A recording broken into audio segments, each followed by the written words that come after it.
Согуш тынбай жатат дүйнөбүздө. Тынымсыз согуш болуп жатат. Азыр эле Украина, Россия деп туруп, эми Израиль, бул жагынан Израиль, Иран. Бул жакта согуш маселелерин айтуудан мурда согуштун кээ бир себептерин айтууну туура көрдүм.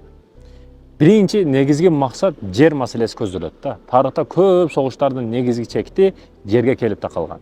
Байкасаңыз жер үчүн. Мурда жери канчалык көп болсо, эли канчалык көп болсо адамы, ошол күчтүү мамлекет эсептелген да. Бирок азыр 21-кылымга келип, экономика жагы, акыл жааты ошол жагы эсепке алынат. Ошол жак күчтүү мамлекет болуп эсептелет. Ошондуктан да жер маселесин талашкандар, жер маселеси өзү Америка менен Россия дүйнөдө азыр эң көп жерлерди ээлеп койгон, Дүйнөнүн көп жерлерин. Азбы көппү биз республикабыз, Кудайыма шүгүр, биздин өзүбүздүн жерибиз бар, кан бере турган, жан бере турган өзүбүздүн жерибиз бар. Сырттан душман келсе коргой турган армиябыз бар. Ошондуктан да бир мамлекет болуп күчтүү болушубуздун себеби бул сөзсүз түрдө окууга келип такалат, илимге келип такалат. Мурдагыдай кылыч кетмен жок, согушу жок, андай согушуулар. Бүгүн илим жактан кетип атат каттуу согуш. Илимге каттуу бекем басым жасашыбыз керек. Түркияны, Европаны окутуш маселеси менен көрүп чыгып, булар неге өнүктү десеңиз, буларда окуу билим тармагында коррупция деген түшүнүктүн өзү жок да. Студент, мисалы үчүн мен студентмин, бардым дагы мына баа берип коюң, эми 5 коюп берип коюң ушу сессияга же рефератка. Мындан кийин жакшы окуйм, же мына параны алып коюң, акчаны баа коюп бериң десеңиз, баягы даже түшүнүк жок. Неге берип атат бул акчаны мага деп? Түшүнүгү жок. Элестетип атасызбы? Ошончолук деңгээлде алардан коррупция жоктугуна байланыштуу мажбур окуйсуң, же айдалып кетесиң да.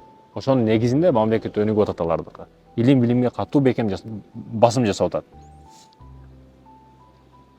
Аймагың кичинекей болгону менен агаламды ээлеп койсоң болот, качан билимге басым жасасаң. Андан кийин экинчи себеби табигый ресурстар, нефть болобу, селерка, бензин бардыгы ошондон чыгат. Жер алтын байлыктары, алтын болсун, күмүш болсун, ошол жердин астындагы байлыктарды талашуу максатында согуш келип чыгат. Буга тарыхтын өзү күбө, көп мамлекеттер ошо алтын күмүш деп согушкан бири-бириге каршы. Ресурстарга ээ болуу, же аны көзөмөлдөө үчүн согуш чыгарылат. Буга жөнөкөй эле жакынкы жылдагы чыгыштагы Муунай согушу, буга айкын мисал боло алат. Андан кийин саясий бийликке жетүү максатында же бийликти сактап калуу максатында ар кандай ызы-чуулар келип чыгар деген. Ички же тышкы душмандарды жеңип, бийликти басып алам деген ар кандай арам ойлууларда жок кылуу максатында. Урматтуу мекендештер. Ар кандай улуттук көз туура эмес бири-бириге карата улуттук карама-каршылыктар, этностук же улуттук карама-каршылыктардын негизинде дагы согуштар болуп келген. Ар кандай улуттардын ортосундагы жек көрүү, басым, теңсиздик. Мисалы, Руандадагы, урматтуу мекендештерим, Тутси-Хиту согушу мисалы үчүн кыргыны. Ошо Хуту кыргыны дагы буга ачык түрдө мисал боло алат. Диний карама-каршылыктар. Диний карама-каршылыктар мусулмандар бирөөгө барып катылган эмес. Бирөөнүн канын бекерге төккөн эмес. Бирөөнүн мүрзөсүн асманга чамын сапырган эмес. Когда качан башка бирөөлөр келип катылса, өлтүрөмүн деп бакырса, ата-баба мурасын асманга чапын сапырса, эже карындашын алып барып зордосо, ошол учурда мусулмандар тийиштүү чараларды көргөн. Мусулман террор эмес, ислам террорист эмес. Мусулман адилеттүүлүктүн, согушту эч каалабаган дин ушул ислам дини негизи. Диний карама-каршылыктардын негизинде бизге басым көп болуп келген ислам дини. Ар башка диндер, ар кандай агымдар бизге душманчылык кылып келген. Урматтуу мекендештерим. Кээде ушунун негизинде, диний көз караштын негизинде мамлекет менен согушат. Идеологиялык айырмачылыктардын негизинде дагы капитализм, социализм, демократия, диктатура жана башка ушул. Мисалы кече эле АКШ СССРдин муздак согушу, Кореянын согушу, ошого мисалдарды келтиришибиз мүмкүн. Эки бүркүт ортого эки чөжөнү коюп алып уруштурат да. Бул негизи чөжөлөр ортодо чөжөнүн бириси өлүшү мүмкүн, бирок бүркүттөр дагы эле тура берет да. Ортого кичинекей бирдекени салып алып урушат. Бул ошо мисалды бердим, бирок түшүнүктүү болду деп ойлойм. Андан кийинкиси терроризм жана коопсуздук коркунучу. Мисалы үчүн, урматтуу мекендештерим, өлкө, бир мамлекет сырткы жактан бир душмандык кылышы мүмкүн деген коркунучтан коркуп, аларга биринчи согуш баштайт. Эч нерсе кылбаса дагы, мисалы кээ бир мамлекеттер Афганистанга кирип, Афганистанда бейкүнөө адамдарды өлтүргөн го. Мына мисал сизге. Андан кийин тарыхый өч алуу же өч алуу сезиминин негизинде согуштар келип чыгат.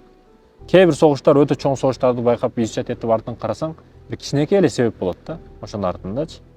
Ошончолук чоң деңгээлге чыгып кеткен болот согуш. Мурдагы өч алуу, мурдагы өкүнүчтөрдү кайра козгоп келип согуш чыгаруу. Мисалы кече өткөн Франция менен Германиянын ортосундагы согуш. Бул тарыхый согуштар. Буга ачык түрдө мисал боло алат. Канчалаган адамдар кыргынып кетти, канчалаган бейкүнөө аялдар зордолуп кетти, өлүп кетти айтор. Германия менен Франциянын согушу дагы буга ачык мисал боло алат экен.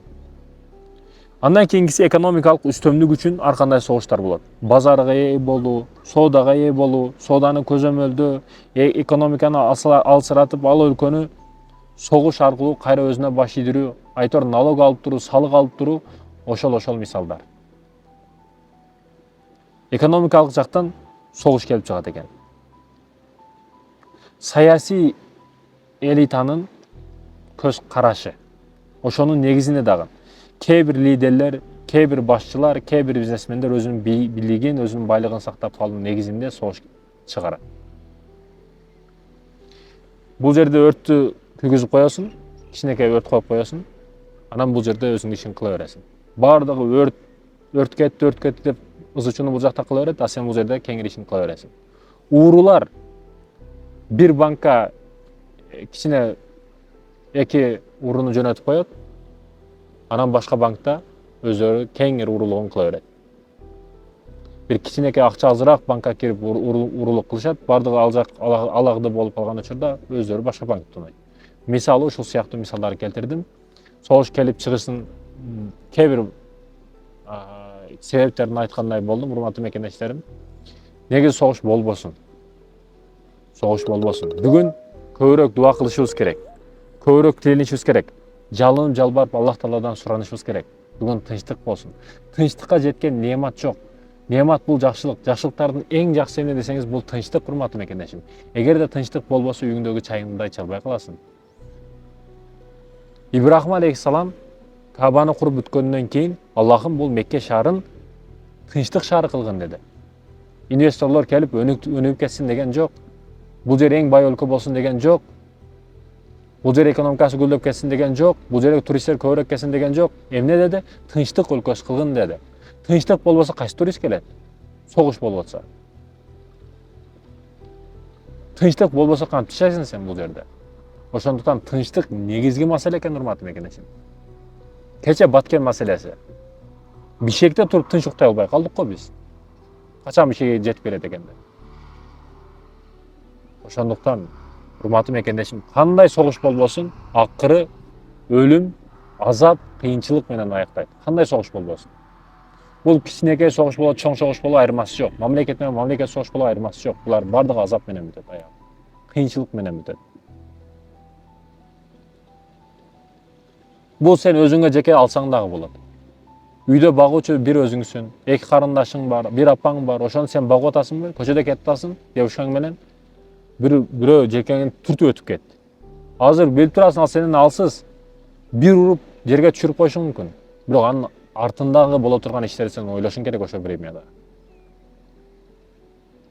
Ал арыз жазып коет, больницага жатып алат, ал ага дары дармек ташыйсың, өмүр бою кыйналып азабын кыласың, акчасын берип турасың, дары дармегиге энергияң кетет, убактың кетет, өзүң камалып кетишиң мүмкүн. А бул жакта эки карындашың, апаңды ким карайт, алардын курсагын ким карайт? Сен эгер сырттан акча алып келе турган адам болсоң, бүт минуска кетесиң да. Ошондуктан азыр урушуу мүмкүн эмес, урматтуу мекендешим. Азыр бирөө тепсе бутуңуз оорубады деп бутун өп кое турган учур да. Ар тараптан карасак согуш жаман экен. Согушпайлы, келишимдүү болойлу, кечиримдүү болойлу.